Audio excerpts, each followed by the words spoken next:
Hello student, today we are going to discuss the calculation of standard deviation in individuals data series using assumed mean method. So for that we have taken a simple question. The question is from the following series, find out the standard deviation by the shortcut method. तो shortcut method या assumed mean method अगर हम कहते हैं तो दोनों में ही हमें सेम मेथड को फॉलो करना है कि हम एक्चुअल मीन को ना लेके किसी भी एक वैल्यू को एज्यूम्ड मीन मान लेते हैं और उस मीन से हम डेविएशंस कैलकुलेट करते हैं. सो इस क्वेश्चन में तो हमने यहाँ पे ये टेबल बना लिया जिसमें कि सबसे पहले हमने x की जो वैल्यूज अभी क्वेश्चन में दी गई थी हमने वो वैल्यूज यहाँ पे लिख ली हैं. आफ्टर दैट हमें किसी भी वैल्यू को assumed mean लेना है. तो in this case I have taken 15 as assumed mean. You can take any value as assumed mean from this data set. So after taking a as 15 as assumed mean, next what we will do, we will calculate the deviation of each individual observation from this assumed mean. तो जो भी जितनी भी x की values थी उसको सबको हम उसमें से क्या सब्ट्रैक्ट करेंगे जो हमने assumed mean लिया है, that is 15. तो हमने 5 minus 15 किया, हमें -10 मिला.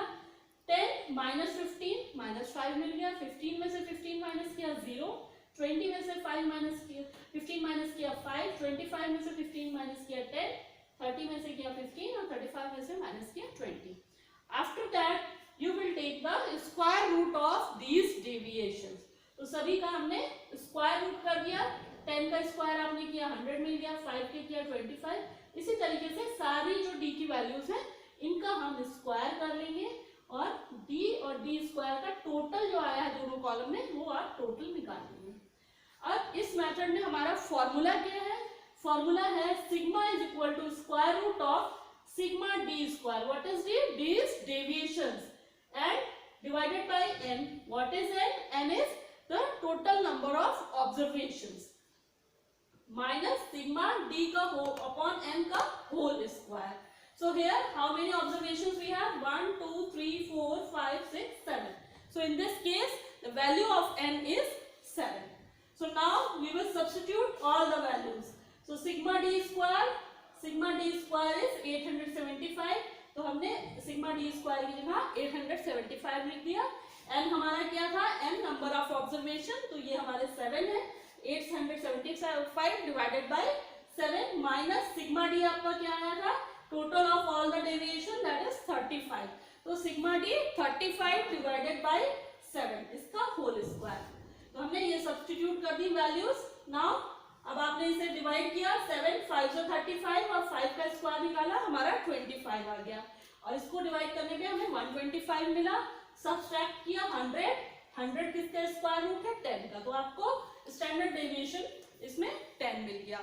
तो ये आपका मेथड है कि अगर आपको एज्यूम्ड मीन से अगर आपको स्टैंडर्ड डेविएशन निकालना है इंडिविजुअल डेटा सीरीज में तो आप इस प्रोसेस को फॉलो करेंगे.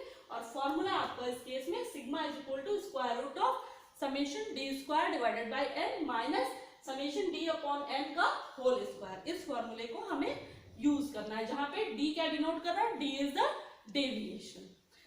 सो with this we have completed the method in the individual data series. Now we will move on to the discrete data series in which the values of x will be given and along those values we will be given the frequencies.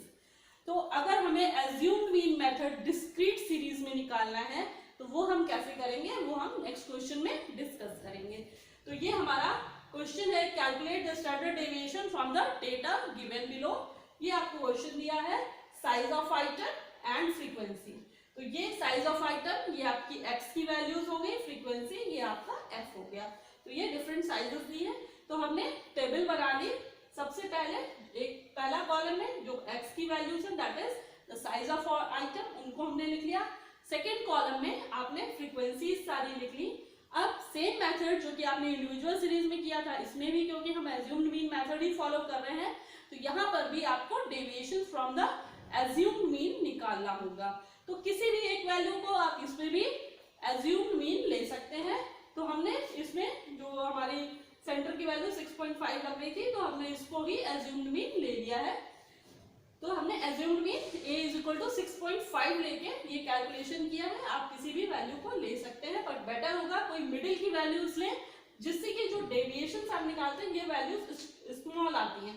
अगर आप 3.5 को लेंगे तो जब deviation निकालेंगे 3.5 9.5 में से 3.5 minus किया 6 आई, बड़ी फिगर आई, तो कैलकुलेशन अब आपको उसका स्क्वायर करना है, फिर f से मल्टीप्लाई करना है fd स्क्वायर, तो वो क्वाइट लार्ज हो जाती है, तो कॉम्प्लिकेटेड हो गए।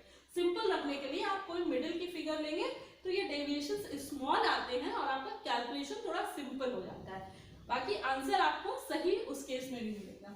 तो हमने 6.5 को अगर एज्यूम्ड मीन लिया, तो अब हम x की वैल्यूज को जो है इसमें से एज्यूम्ड मीन में से माइनस करेंगे। d is equal to x minus a, so 3.5 minus 6.5 you will get -3, 4.5 minus 6.5 you will get -2, 5.5 minus 6.5 you will get -1 and so on। 6.5 में से 6.5 माइनस किया 0, और इसके बाद क्योंकि ये वैल्यूज बड़ी हो गई जिससे आप सब्ट्रैक्ट कर रहे हैं, तो अब हमें पॉजिटिव में मिलने लगा।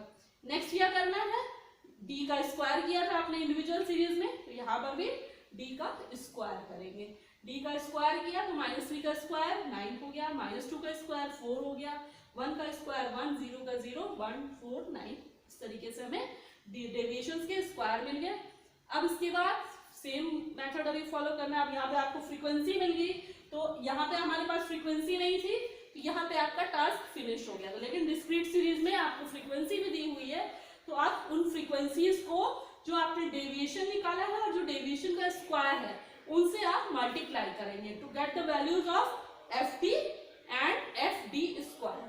तो ये हमारा एफ वाला कॉलम है और ये डी का कॉलम है, इनको हम आपस में मल्टीप्लाई कर देंगे। 3 into -3 that is -9, 7 into -2 -14, 22 -1 so -21 and so on. इस तरीके से इन दोनों कॉलम्स को मल्टीप्लाई करके जो वैल्यूज आए वो हमने एफ डी वाले कॉलम में लिख दी। Now what you have to get, you have to get f d square. तो डी स्क्वायर की ये वैल्यूज है और एफ ये है। अब हम इन दोनों कॉलम्स को, सेकेंड और फोर्थ कॉलम की वैल्यूज को आपस में मल्टीप्लाई कर देंगे। 3 9 are 27, 7 4 are 28, 22 into 1 22, 60 into 0 0, 85 into 1 85, 32 into 4 128 and 8 into 9 72।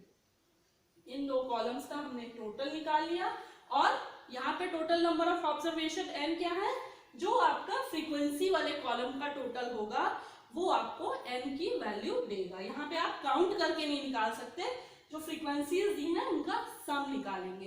तो इसका सम हमने निकाला तो n हमें 270 मिल गया। फॉर्मूला आपका सिमिलर है इंडिविजुअल सीरीज की तरीके से ही, बस इसमें क्योंकि फ्रीक्वेंसीज थी तो इसमें हमारा डी स्क्वायर के साथ एफ बी आ गया है। तो सिमिलर फॉर्मूला है, बट डी के साथ हर जगह एफ आ गया है। Sigma f d square divided by n minus sigma f d upon n का होल स्क्वायर। तो एफ डी स्क्वायर आपका क्या आया है 362, एफ डी कितना आया है 128 और एन कितना है हमारा 270। तो ये सारी वैल्यूज हम इस फॉर्मूले में सब्स्टिट्यूट कर देंगे और इनको जब सिंप्लीफाई करेंगे तो हमें इसमें स्टैंडर्ड डेविएशन 1.149 के अप्रोक्सीमेटली वैल्यू मिल जाती है। तो इसमें जो डिफरेंस आया फ्रीक्वेंसीज आ गई, तो आपको बस जो भी डेविएशंस आपने निकाले हैं उनको फ्रीक्वेंसी से मल्टीप्लाई भी करेंगे डी और डी स्क्वायर पर, उसके बाद हम इस फॉर्मूले को यूज करेंगे।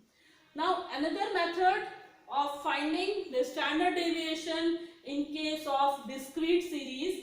तो इसमें सेकेंड जो मेथड है उसमें क्या है कि आप कोई एज्यूम्ड मीन या डेविएशंस जो है उसमें से नहीं निकाल रहे, जो वैल्यूज दी है उन वैल्यूज को ही यूज करके हम कैसे स्टैंडर्ड डेविएशन डिस्क्रीट सीरीज में निकालेंगे। तो उसके लिए भी मैंने एक सिंपल सा एग्जांपल लिया हुआ है जहाँ पे आपको x की वैल्यूज दी गई है 1 2 3 4 5 6 7 और फ्रीक्वेंसी दी गई है 7 6 5 4 3 2 1।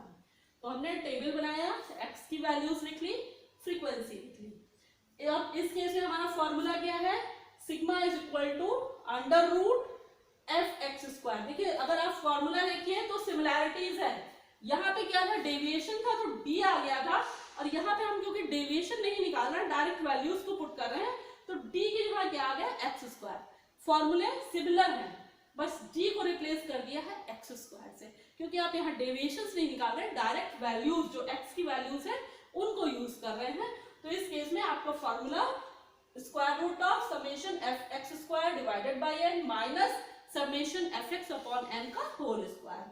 तो आपने क्या किया, x की वैल्यूज आपके पास थी और इनका स्क्वायर कर दिया x की वैल्यूज का। So we will make the table again in this question. So put all the values of x in the first column. Frequencies को फिर मैंने लिख दिया। नेक्स्ट आपको क्या करना है, x की जितनी भी वैल्यूज है इनका स्क्वायर कर देना है। तो स्क्वायर आपने किया 1 का स्क्वायर 1, 2 का स्क्वायर 4, 3 का स्क्वायर 9 और इस तरीके से सारी वैल्यूज का x की आपने स्क्वायर निकाल लिया। नेक्स्ट क्या है, हमें क्या चाहिए फॉर्मूले में, एफ एक्स स्क्वायर और एफ एक्स की वैल्यू, इसलिए हम एफ एक्स के लिए फर्स्ट कॉलम और सेकेंड कॉलम की वैल्यूज को आपस में मल्टीप्लाई कर लेंगे। सो 1 into 7 7, 2 into 6 12, 3 into 5 15 and so on. First और सेकेंड की वैल्यूज को हमने मल्टीप्लाई करके इस कॉलम में लिख लिया। और हमें क्या चाहिए था, एफ एक्स स्क्वायर। तो आप सेकेंड कॉलम और थर्ड कॉलम को आपस में मल्टीप्लाई कर दीजिए। 7 इंटू 1 7, 6 इंटू 4 24, 5 9 45, 16 इंटू 4 64, इस तरीके से सारी वैल्यूज को हमने मल्टीप्लाई कर दिया और एफ एक्स स्क्वायर और एफ एक्स वाले कॉलम का टोटल निकाल लिया, साथ में ही फ्रीक्वेंसी का टोटल निकाल लिया, क्योंकि फ्रीक्वेंसी का टोटल क्या है, n की value. So now we have all the values, so we will substitute it in the formula.